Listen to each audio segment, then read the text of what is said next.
everyone, my name's Lorenza and I'm going to show you how to sew an invisible zipper.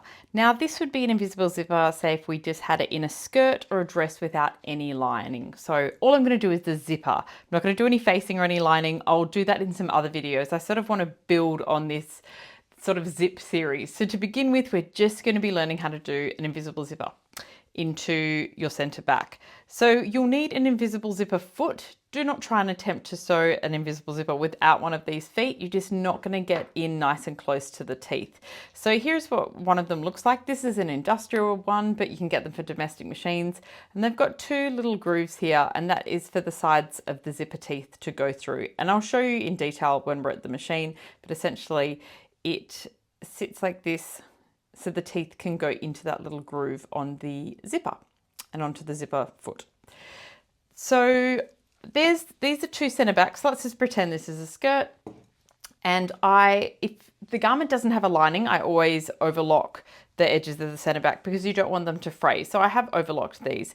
And these are my right sides of the fabric. You can see this is the right side of my overlocking. So this side is what I call the wrong side, or sort of the ugly side of your overlocking. So you always want to be looking and seeing the nicer side of your overlocking, which is the top side when you overlock. So I would always overlock the center backs. And obviously you need an invisible zipper, you'll need some pins, and look, I like having a little sewing gauge around just to always check my seam allowances. Now this pretend pattern we're doing is 1.5 centimeter seam allowance, which is pretty standard on most of your commercial patterns. Now the very first thing I do with an invisible zipper, and I had a lecturer teach me this when I was studying fashion, first of all, zip it up and down, make sure it works. You'd be surprised that when you go to buy some, they don't. Make sure it's nice and smooth. And then what you're going to do is just roll the teeth out a little bit, and you're going to press the teeth out. Now you don't want to press it so hard and hot that you melt the zip. We don't want to do that at all. But what we're going to do is just roll out the teeth just a little bit. And the reason that we're doing this is so when you're sewing, you're getting in nice and close to the teeth. So just pressing it and rolling it out just a little bit really helps with this. I always thought my invisible zippers don't quite look invisible. You can still see a bit of the zip. Once I started doing this, it just allowed me to get in much more closer to the teeth and just get a much better finish on my invisible zippers. And they really looked invisible. So I'll just get the iron and I'll zoom in so you can see a little bit more what I'm doing. Just pressing it open. I think the camera's focusing on the iron, but you get the idea. And when you do this, the zipper wants to curl in a bit of like an S or a C shape. Don't worry about that. There's nothing wrong with it doing that. It won't impact you sewing the zip in. So I've done one side and I'll just do the other.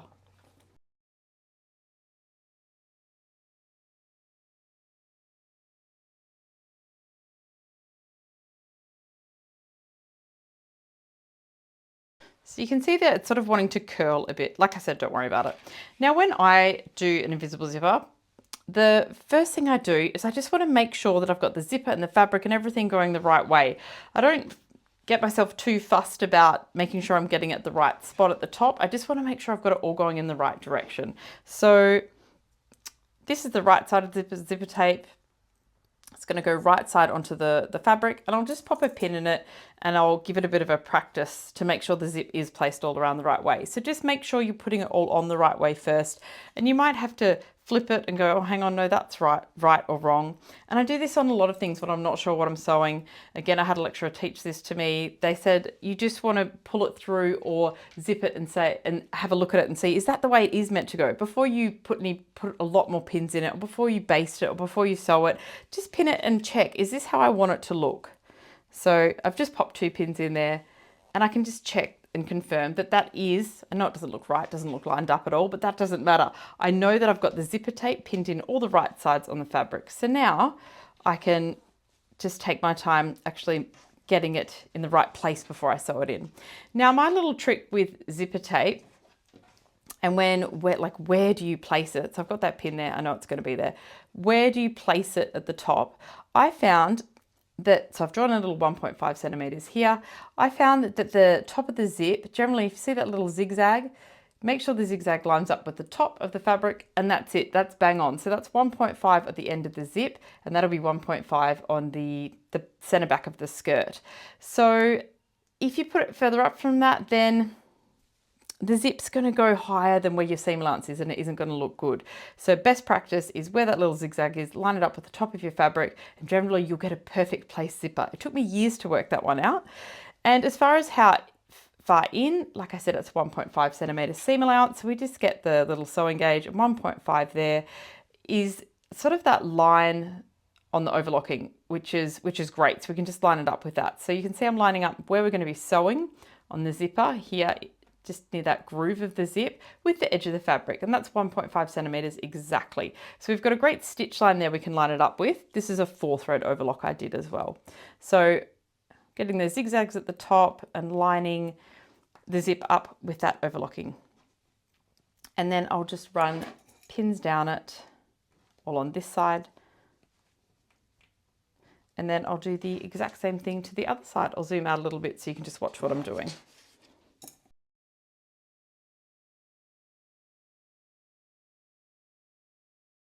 So I've pinned both sides of the zipper down, ready to take it over to the machine and sew.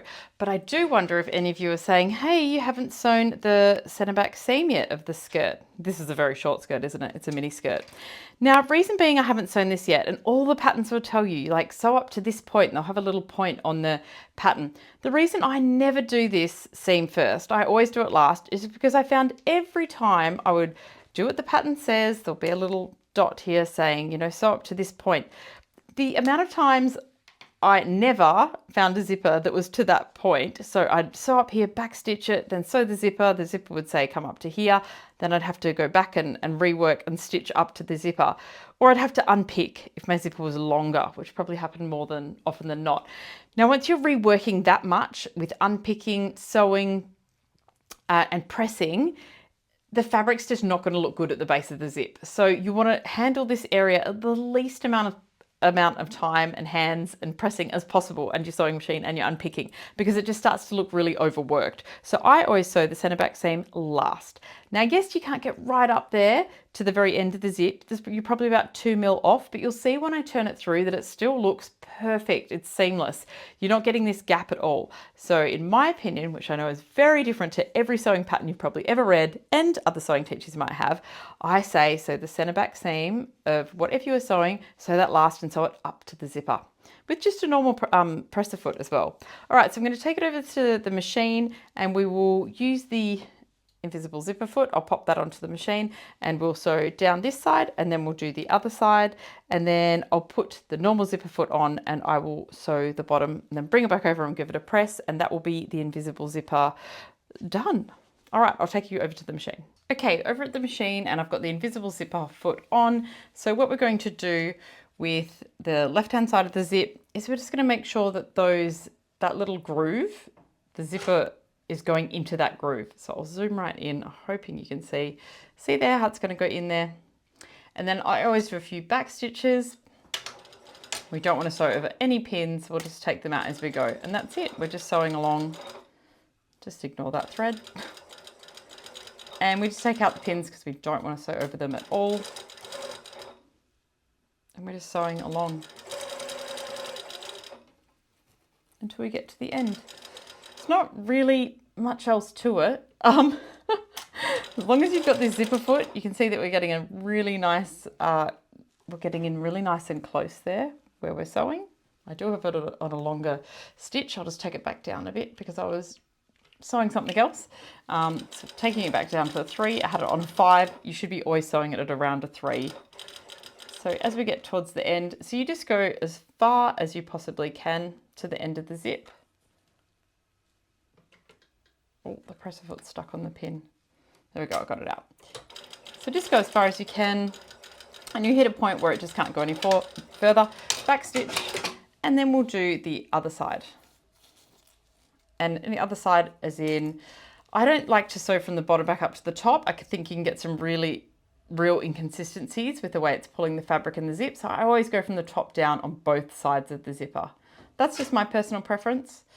But I think when you're trying to match up seams and things like that, it can move a fair bit and you'll get a different, the zipper will sit differently on each side. So I always like to sew from the top down for both sides. So again, we're at the top on the other side. So we just do a bit of back stitch and then off we go, doing the exact same thing, sewing the same way as the other side. See how it's wanting to bunch a little bit here? Don't get too worried about that. Happens to me all the time. It doesn't impact the sewing too much. It's just the way the foot likes to handle the zip. And it always does it on one side and not the other. So just taking out the zips as we go, trying to keep that zipper tape lined up. You see I'm just lifting the foot here to try and get it to smooth out a bit.